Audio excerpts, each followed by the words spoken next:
Right, it's Doom here from Dungeons and Doom Biscuit. I'm back on part 2 of the Bullcat, and I actually think he looks okay. I was a little worried, but looks like he's fine. So I do know that I want him to be something where he doesn't look like camouflage against the base. I want him to stick out a little bit, but I don't want to use any crazy colors, so I'm not sure how to handle it. My first thought was, oh, just use a yellow, but then yellow is going to be kind of obnoxious, won't you think so? I do. So I'm still trying to figure out how to handle him. What I think I'm going to do is I'm going to reach into my bin and grab a color. And I did. This color is called Chestnut. And it's an orangish brown color. It's not the color I was hoping to grab. But you play silly games, you get silly prizes. Alright, now I'm going to get some water in my cardboard. I'm going to get some of this, and I'm going to make it pretty thin.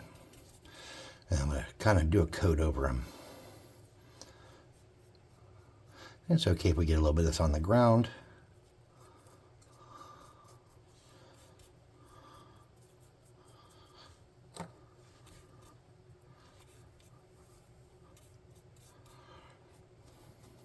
Okay.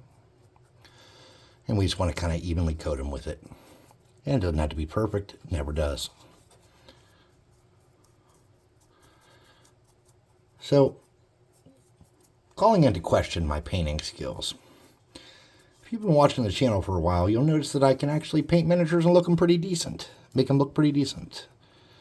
And you're probably wondering why. Why don't you? Well, how many times are you going to use a model? Are you going to have it on display as a centerpiece that everybody's going to look at like a dragon? Or are you making something to represent some kind of different enemy no one's ever seen? You have to ask yourself a series of questions going into every model. How important is this model? How good is the sculpt? And how good do I want this paint job to look?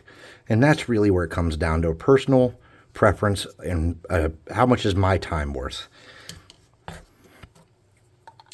And how much my time is worth is a very important question for dungeon masters and people that put games together and build miniatures.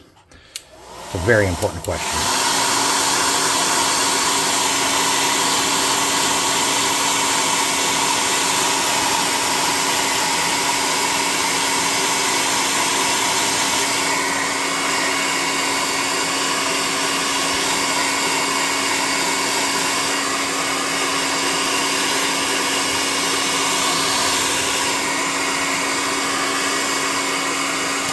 For me, it's a matter of asking, how much could I make on overtime if I went to work right now? If I went in and worked right now, which I can kind of work whenever I want to and kind of come and go as I please. I run enough sites that there's always something going on somewhere, and I can justify it. For me, I can make okay money. And how much fun am I going to have sitting here doing this for free? Okay. Well, how much effort do I want to put into it knowing that it didn't save me any money, or it did save me money if it's something I really thought I needed? And then I kind of calculate it like that.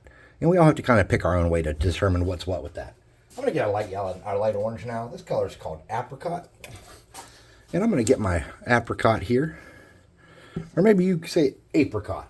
I say apricot. You talk how you want to talk. And now this is good and dry. I'm going to wipe a lot of that apricot or whatever the hell it is off. Just like that. Until there's not much on my brush. And then I'm going to hit them and just give them a very light kind of tone over that.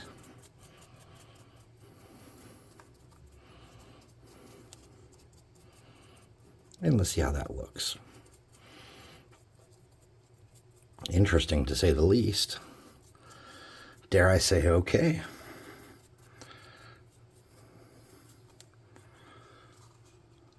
Not bad.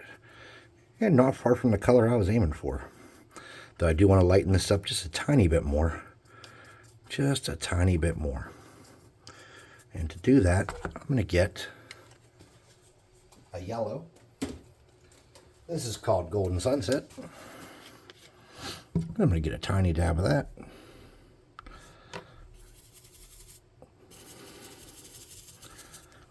And I'm going to come across the top with him.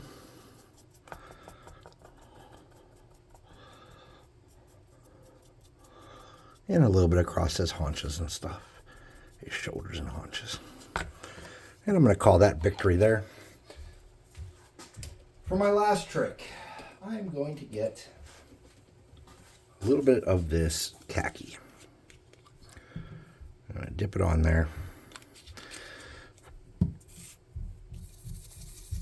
going to wipe a lot of that off to where there's not much there. And it's mixed in with that yellow and that orange. And then I'm going to kind of get the spots that look a little extra, too extra orange or too extra yellow that I'm not real happy about.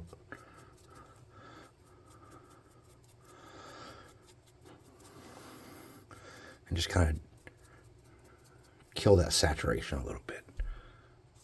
Not a whole lot, just enough to where I'm happy. Because that's what we're aiming for, is me being happy. All right, might as well keep that out. I'm going to get a small brush.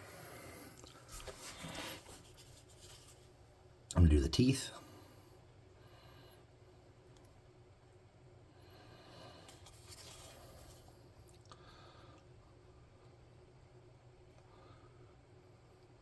Okay. And the horns.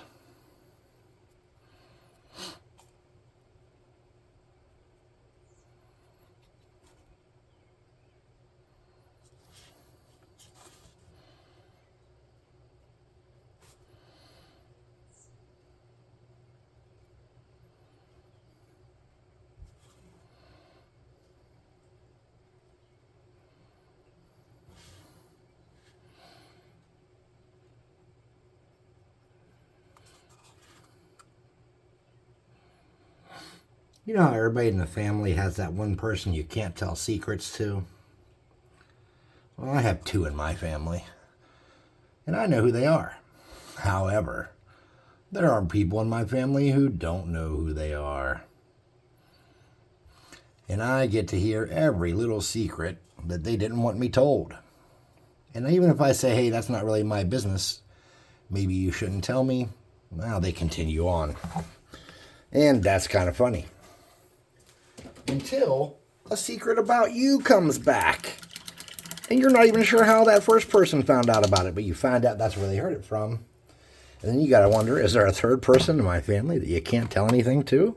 Or did, by some stroke of fate, did one of the mouthy people learn something by accident? Or did someone tell one of the mouthy people as a revenge plot? And then you start thinking all these horrible thoughts to yourself, like, how did we get here? Who can't be trusted? You know, things like that. So what I recommend, if you're in a situation like I am in, where word got back to you of something that you didn't want repeated that you said a long time ago,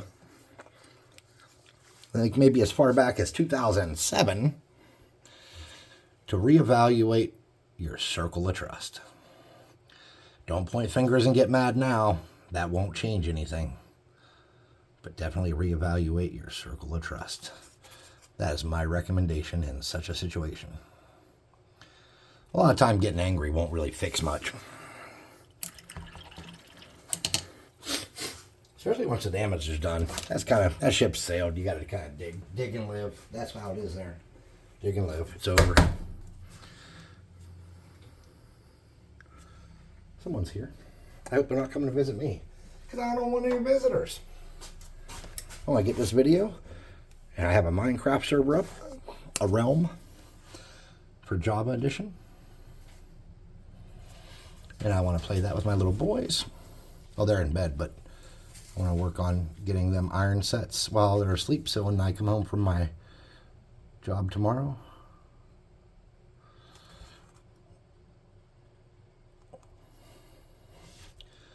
we can do that. Tomorrow I got to drive out to Ohio, my least favorite state. Well, of the states I go to. I'm going to brown his nose up a little bit. I made his eyes a little big and cartoony because there wasn't much on the sculpt. There might have been, and I might have ruined them. But I do want to brown up his nose, so I'm just going to get a little... I'm going to use some of my good paint here, so I don't have to dig around looking for paint over there. And that should be enough for what I need. Just that little tiny dot's more than I needed.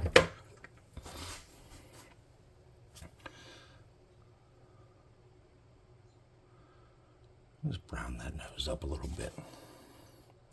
That'll do what I want. All right. Now let's take that brown and that white. Let's make a really light color to do a little bit of work on these teeth and these horns. So for the teeth, I'm just going to drag that along there and lighten those up a little bit in an erratic kind of way. Nothing super good or perfect. And then for the horns, I'm just going to kind of pat that across the top like that. Come around the outside. Do the inside. I'm not going to worry about the bottom. Okay.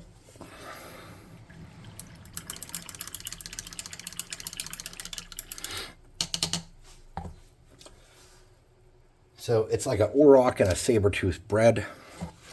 And I'm going to call it a Bullcat. Let's get something for those eyes. I'd like the eyes to be a color that doesn't quite make sense. What to boot? Purple. Purple eyes. Looking for purple. I'm not seeing any. Purple, where are you? Oh, purple. Purple. Got it. This is purple pansy. And I want my cat to be looking, since his head is down, looking up and forward. So I'm getting my purple paint.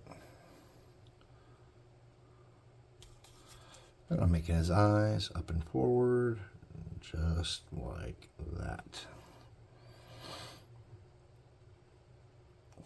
Okay. Now the base should be fun. Let's get something that's really easy to use and costs no money. My Dollar Tree Deep Brown. Oh yeah. Hey Deep Brown, how you doing, buddy? Pretty good, buddy. He's losing his voice because he's been working a lot. So the first thing we want to do is get a kind of adequate and chunky coat of this around. Just like that. And it doesn't have to be perfect. A little bit of that paint job from underneath sticking out could be beneficial to you. I'm not saying it's a crucial part of it, but it could help with your overall look. And when you get up in there, just like it.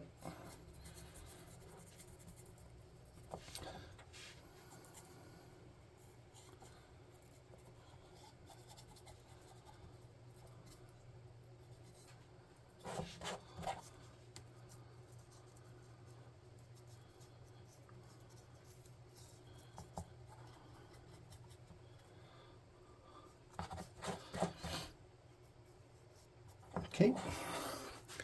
Once you're confident with how much you have on there and you think it's a good amount, come back with your next color.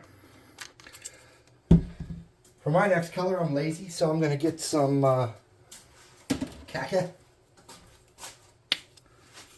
going to get a little khaki on here. That's more than I wanted. I'm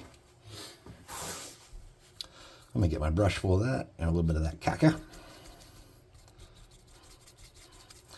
I'm going to kind of get around on here and lighten up some spots. Grab spots where I think it's a little bit too wet.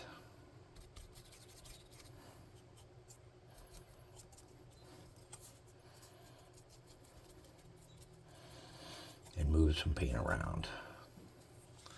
Once I feel like I've done that, I'm going to get some of that khaki. I'm going to lighten this up a little bit more. And I'm just trying to do that fake painted desert look I go for.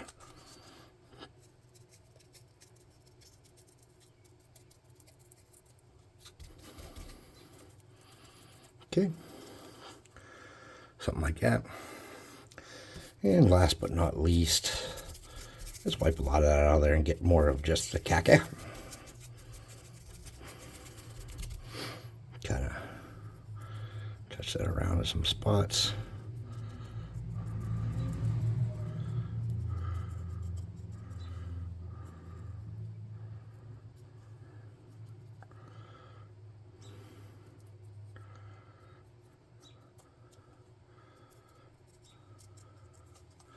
Something like that.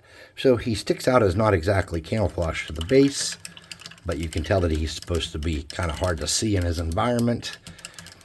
I would like to add some colors on him to make him a little cooler, but I'm not sure how to pull that off.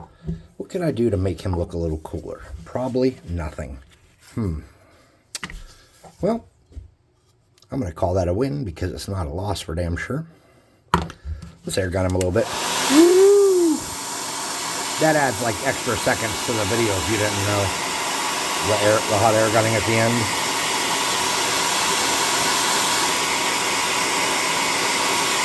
So anyways, please like, subscribe, share, hit the notification bell icon, leave a comment, and all the happy crappy. It helps the channel grow. And did I say comment? I think I did. Check out the Discord and the website. They're in the description. And there's a discount code down there too, just to get yourself 25% off your first box of high quality, beautiful, durable, detailed Dungeon Swag minis. So thanks for watching, and I'll see you next time.